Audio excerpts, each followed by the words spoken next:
വയനാട് പുനരധിവാസം അട്ടിമറിച്ചത് സംസ്ഥാന സർക്കാരാണെന്ന് തെളിഞ്ഞുവെന്ന് ബി.ജെ.പി. സംസ്ഥാന അധ്യക്ഷൻ കെ. സുരേന്ദ്രൻ പറയുന്നു. ഹൈക്കോടതിയുടെ നിലപാട് സംസ്ഥാന സർക്കാരിന്റെ മുഖത്തേറ്റ പ്രഹരമാണെന്ന് തിരുവനന്തപുരത്ത് നടത്തിയ വാർത്താസമ്മേളനത്തിലാണ് സുരേന്ദ്രൻ പറഞ്ഞത്. ഹൈക്കോടതിയുടെ ചോദ്യങ്ങൾ സർക്കാരിന്റെ യഥാർത്ഥ മുഖം വ്യക്തമാക്കുന്നതാണ്. ദുരിതം നടന്നിട്ട് 4 മാസങ്ങൾക്ക് ശേഷമാണ് സർക്കാർ കണക്ക് കേന്ദ്രത്തിന് സമർപ്പിച്ചത്. നവംബർ 13 മെമ്മോറാണ്ടം സമർപ്പിച്ച സർക്കാർ 19 കേന്ദ്രത്തെ പഴിചാരി ഹർത്താലും നടത്തി. ജനങ്ങളെ കബളിപ്പിക്കുകയാണ് സർക്കാർ ചെയ്തത്. സംസ്ഥാന ദുരിതാശ്വാസ നിധിയുടെ കണക്കുകൾ സർക്കാർ വ്യക്തമാക്കിയിട്ടില്ല.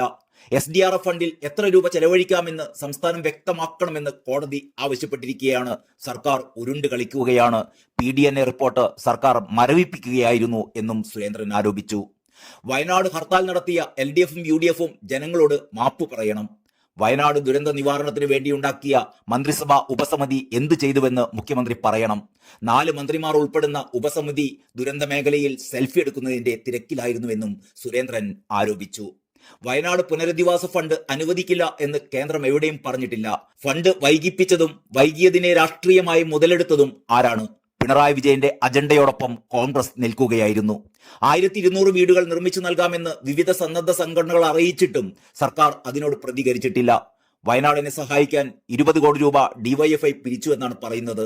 എവിടെയാണ് ആ പണം? സുരേന്ദ്രൻ ചോദിച്ചു. വയനാട് പാക്കേജിന് ആവശ്യമായ സർവകക്ഷി യോഗം സർക്കാർ നടത്തിയിട്ടുണ്ടോ? സർക്കാരിന് ലഭിച്ച ധനസഹായങ്ങൾ ആരാണ് ഓഡിറ്റ് ചെയ്യുന്നത് എന്നും സുരേന്ദ്രൻ ചോദിച്ചു. ബംഗ്ലാദേശിലെ ന്യൂനപക്ഷ ഉന്മൂലനത്തിൽ കേരളത്തിലെ CPM നേതാക്കൾ ഇതുവരെ നിലപാട് പറഞ്ഞിട്ടില്ല.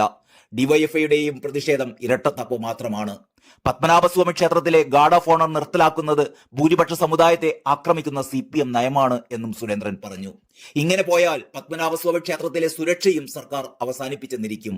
മറ്റു മതവിഭാഗങ്ങളുടെ ആരാധനാലയങ്ങളോടൊന്നും സർക്കാരിന് ഈ നിലപാടില്ല. വൈദ്യുതി നിരക്ക് വർധന സർക്കാരിന്റെ ജനവിരുദ്ധ നയങ്ങളുടെ ഒടുവിലത്തെ ഉദാഹരണമാണ് എന്നും സുരേന്ദ്രൻ പറഞ്ഞു. ജനങ്ങളെ കൊള്ളയടിക്കുകയാണ് പിണറായി സർക്കാരിന്റെ ലക്ഷ്യം.